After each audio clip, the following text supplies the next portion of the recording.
മുഅ്മിനീങ്ങളെ, കേന്ദ്ര സർക്കാർ വ്യത്യസ്തങ്ങളായ നിയമങ്ങൾ പാസാക്കുന്നത് ഞാനും നിങ്ങളും അറിയുന്നുണ്ട് എന്ന് മാത്രമല്ല, അതിന്റെ പിന്നാലെ നല്ല ഓട്ടം നമ്മളൊക്കെ നടത്തുന്നുണ്ട്. SIR-മായി ബന്ധപ്പെട്ട് ഒരുപാട് റിസ്കുകൾ നമ്മളൊക്കെ എടുത്തു.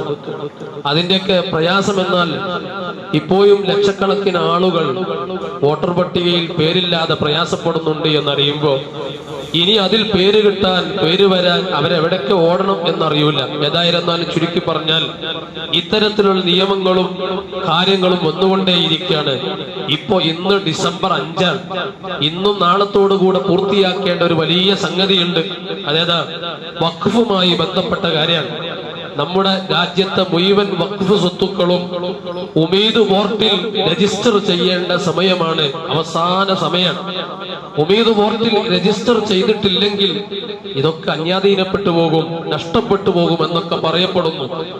നമ്മുടെ വഖഫ് സ്വത്തുക്കളൊക്കെ രജിസ്റ്റർ ചെയ്തെങ്കിലും ഈ സൈറ്റുമായി ബന്ധപ്പെട്ട ചില പ്രശ്നങ്ങളുള്ള കാരണത്താൽ നമ്മുടെ ഒരുപാട് മഹല്ലുകൾ ഇപ്പോഴും രജിസ്റ്റർ ചെയ്യാൻ കഴിയാതെ പ്രയാസപ്പെടുന്നുണ്ട്. ഞാനിത് ഓർമ്മപ്പെടുത്തിയത് ഇത്തരം നിയമങ്ങളും പുതിയതായി കൊണ്ടുവരികയും അതിനു വേണ്ട ഉദ്യോഗസ്ഥ വൃത്തം അവരുടെ കയ്യിലുണ്ടാവുകയും ചെയ്യുമ്പോൾ വ്യത്യസ്തങ്ങളായ നിയമങ്ങൾ കൊണ്ടുവന്ന് മനുഷ്യരെ ബുദ്ധിമുട്ടിക്കുകയാണ്. ഇനി ഈ നിയമങ്ങളൊക്കെ റെഡിയായി മുന്നോട്ട് പോയാൽ തന്നെ ഇനി വേറെന്താണ് വരാനുള്ളത് എന്ന് നമുക്കറിയില്ല. ബാബരി മസ്ജിദ് ഡിസംബർ 6 പൊളിക്കപ്പെടുന്നത്. ഈ രാജ്യത്തിന്റെ സന്തോഷകരമായ ഒരു മുന്നോട്ട് പോക്കിന്, ഈ രാജ്യത്തിന്റെ ജനാധിപത്യത്തിന് മങ്ങലേൽപ്പിച്ച ഒരു ഡിസംബർ 6 അത്. 33 വർഷങ്ങൾക്ക് മുമ്പ് ബാബരി മസ്ജിദ് ഇല്ലാതെയാക്കപ്പെടുമ്പോ, പൊളിക്കപ്പെടുമ്പോ ഞാൻ എന്റെ ശബ്ദം ശ്രവിക്കുന്ന മുഅ്മിനീങ്ങളോട് ഓർമ്മപ്പെടുത്തുന്നത് ഒരു രേഖക്കും കുറവില്ലായിരുന്നു. ഒരു രേഖക്കും കുറവില്ലായിരുന്നു. ഫൈസാബാദിലെ സുന്നി വഖഫ് ബോർഡിൽ രജിസ്റ്റർ ചെയ്ത മുഴുവൻ രേഖകളുള്ള, കാലങ്ങളായി മുസ്ലിമീങ്ങൾ മുഅ്മിനീങ്ങൾ സുജൂദ് ചെയ്തു പോന്നിരുന്ന ഭൂമിയായിരുന്നു ബാബരി മസ്ജിദിന്റെ ഭൂമി.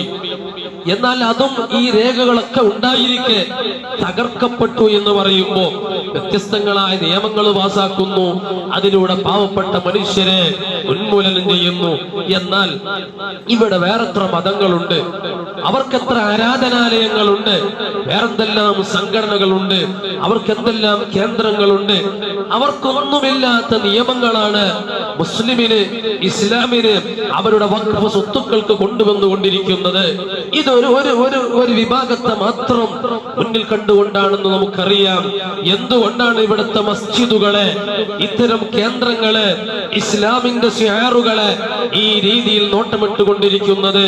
മറ്റൊന്നുമല്ല, മസ്ജിദുകൾ ഒരു മുഅ്മിനിനെ സംബന്ധിച്ചിടത്തോളം, ഒരു മുസ്ലിമിനെ സംബന്ധിച്ചിടത്തോളം അവന്റെ ആത്മീയമായ ഉന്നതിയിലേക്ക്, ഭൗതികമായ ഉന്നതിയിലേക്ക് കൈപ്പിടിച്ചു കൊണ്ടുപോകാൻ പറ്റുന്ന കേന്ദ്രങ്ങളാണ് മസ്ജിദുകൾ എന്നുള്ളത്. അല്ലേ? മസ്ജിദ് എന്ന പ്രയോഗം തന്നെ അതിന്റെ സ്ഥാനത്ത് അറിയിക്കുന്നു എന്നാണ്. സുജൂദ് ചെയ്യുന്ന സ്ഥലം, ആ സുജൂദ് ചെയ്യുന്ന സ്ഥലം എന്നാണ് മസ്ജിദിന്റെ അർത്ഥം. അതുതന്നെ ഈ കേന്ദ്രത്തിന്റെ മഹത്വം വിളിച്ചോദിക്കുന്നു. ഒരാളെ മുമ്പിലും തലകുനിക്കാതെ, ഒരാളെ മുമ്പിലും സുജൂദ് ചെയ്യാത്ത മനുഷ്യൻ അല്ലാഹുവിന്റെ മുമ്പിൽ സുജൂദ് ചെയ്യാൻ വേണ്ടി വരുന്ന കേന്ദ്രം, അതാണ് മസ്ജിദ് എന്നുള്ളത്. നോക്കൂ നിങ്ങൾ, ലോകത്തുള്ള മുഅ്മിനീങ്ങളുടെ ചരിത്രം എടുത്ത് നോക്കിയാൽ അങ്ങനെയാണ്. അല്ലാഹുവിന്റെ റസൂലും സ്വഹാബത്തും പലായനം ചെയ്യുമ്പോൾ ഒരാളെ മുമ്പിലും തലകുനിച്ചിട്ടില്ല, ഒരാളെ മുമ്പിലും സുജൂദ് ചെയ്തിട്ടില്ല.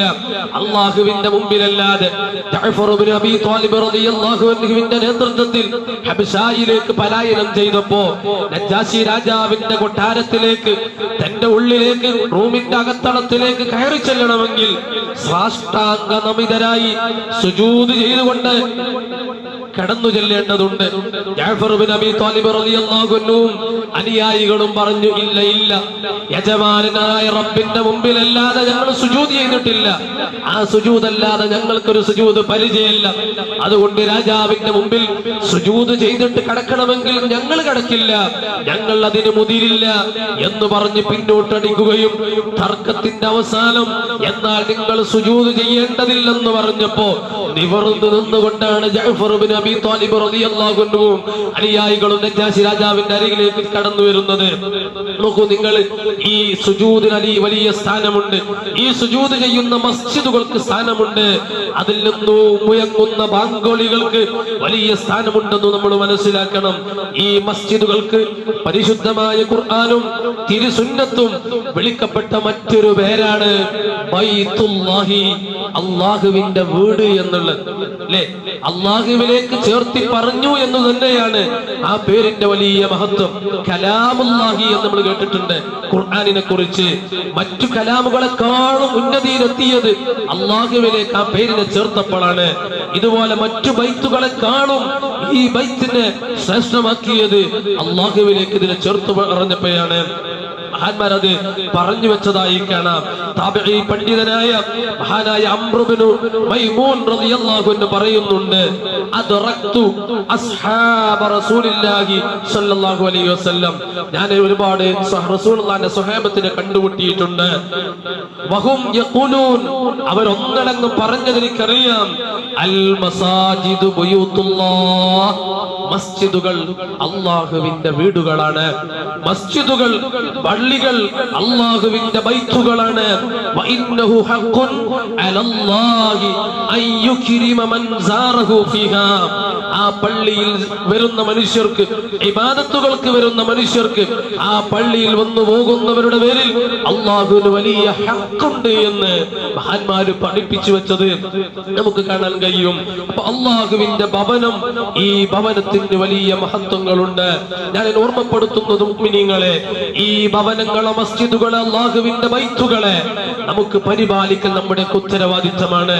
നമുക്ക് ഏറ്റവും ഉയർത്തിപ്പിടിക്കാൻ, മനസ്സമാധാനം കണ്ടെത്താൻ, പ്രയാസങ്ങൾക്ക് പരിഹാരം കണ്ടെത്താനുള്ള കേന്ദ്രമായിരിക്കെ ഈ കേന്ദ്രത്തിന്റെ പരിപാലനം ഏറ്റെടുക്കേണ്ടവരാണ് നമ്മൾ.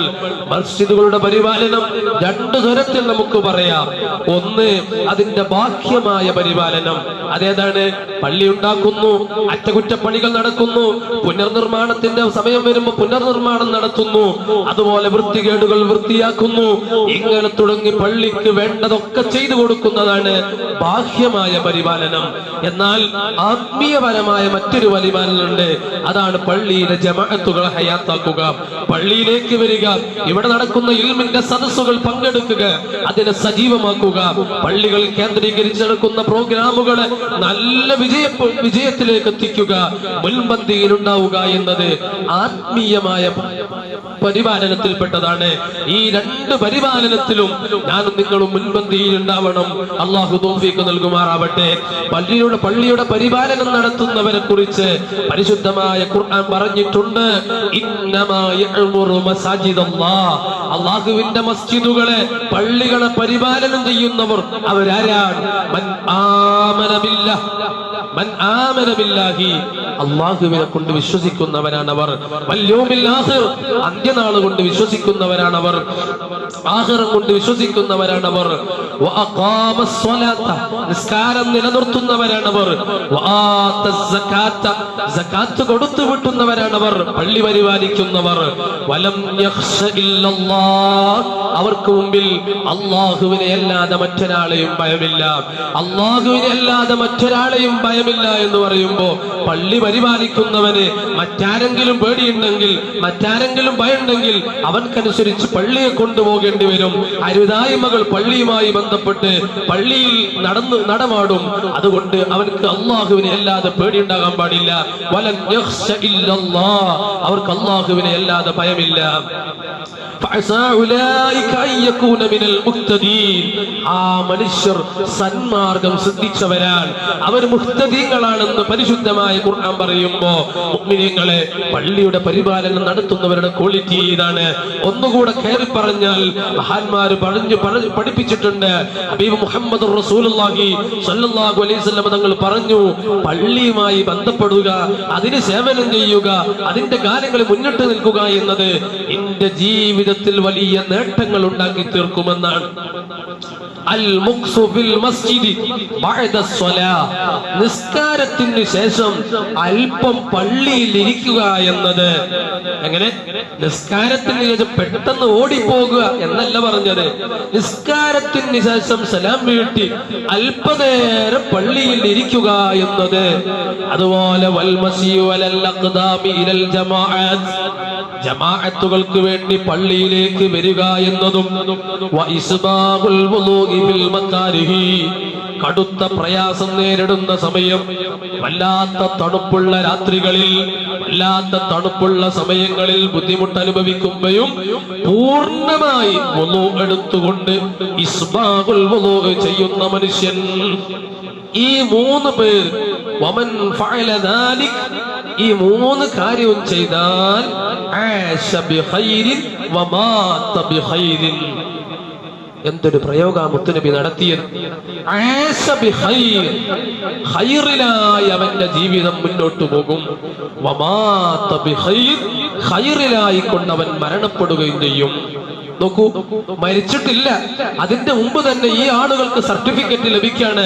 നിസ്കാര ശേഷം അല്പം പള്ളിയിൽ ഇരിക്കുന്നവർ, അതുപോലെ പള്ളിയിലേക്ക് ജമാഅത്തിന് വരുന്നവർ, പൂർണ്ണമായി പ്രയാസ സമയത്ത് പോലും വുളൂ പൂർണ്ണമായി എടുക്കുന്നവർ, ഈ മൂന്ന് കൂട്ടർക്ക് അള്ളാന്റെ റസൂല് പറഞ്ഞൊരു ഓഫർ, നല്ല ജീവിതം അവർക്കുണ്ടാകും.